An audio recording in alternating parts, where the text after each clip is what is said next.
کون رکھے ہمیں یاد اس دور خود غرضی میں، حالات ایسے ہیں کہ لوگوں کو خدا یاد نہیں۔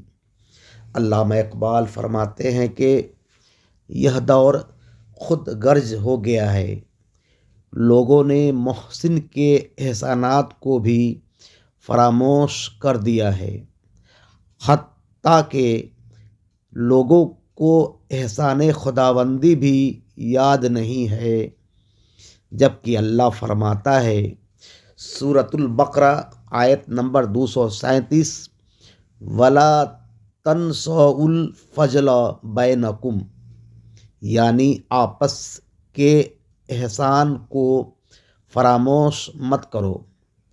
لہٰذا ہم کو محسن کے احسانات کو یاد رکھنا چاہیے، اس کا کوئی بدل نہیں ہے۔